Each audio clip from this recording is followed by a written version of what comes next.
স্বজনদের সাথে ঈদ করে সড়ক, রেল, নদী পথে রাজধানীতে ফিরছেন মানুষ।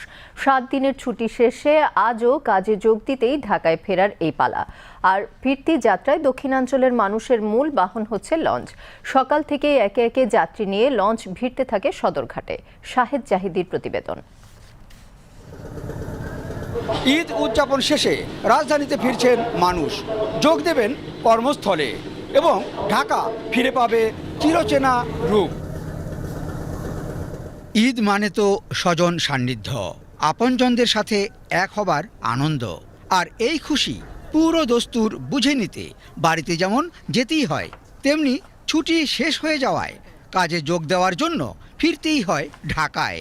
যদিও এই বছর নদীপথে কিছু ছন্দপতন বেদনার রং লেপটে দিয়েছে উৎসব আবহে, আবার বাড়তি ভোগান্তির তথ্য মিলছে।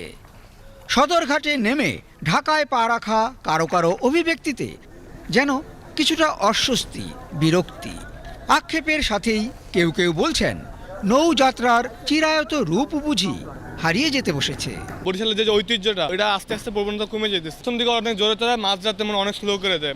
আবার ঢাকায় ছুটির রেশ কিছুটা রয়ে যাওয়ায় টার্মিনালে নেমে যানবাহন সংকটেও পড়তে হচ্ছে যাত্রী সাধারণকে। এইবারের ঈদ উৎসব ঘিরে আনন্দের সাথে কষ্টের অনুভূতিরও জানান দিচ্ছেন কোনো যাত্রী। অতিরিক্ত ভিড়, ব্যবস্থাপনার ত্রুটি এবং দুর্ঘটনাজনিত অস্বস্তির অভিব্যক্তিও কারো কারো চোখে মুখে। লঞ্চের সমস্যা একটা, লঞ্চ অনেক আস্তে চালাইছে। যে লঞ্চটা আমার বাচ্চা অনেক বয়স একটু আগে বাচ্চা যায়, মেডিকেল জামু হয়ে লঞ্চ চালাইছে, মানে অনেক আস্তে। একটু লেট করে আসছে, এত লেট করে না। ভাড়া আগে 500 টাকা ছিল, এখন ঈদের ঈদ এই 600 টাকা নিতে আসছে। আমাদেরকে সেবা ঠিকমতো দেওয়া হচ্ছে না। আমাদের বরগুনাতে যাত্রী কম হয়, তারা 1 দিন 2 দিন 3 দিন পরে একটা লঞ্চ ছাড়ে।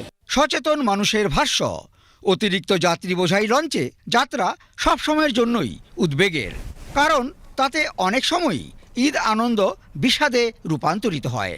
সেই ক্ষেত্রে অবশ্যই চাই সচেতনতা, চাই সুব্যবস্থাপনা। উৎসবে সামিল হবার পর, স্বজনদের সাথে এক হবার পর এবার ফেরার পালা। তবে লঞ্চ যাত্রা যাতে নির্বিঘ্ন হয়, নিরাপদ হয়, এমনটাই চাওয়া সবার।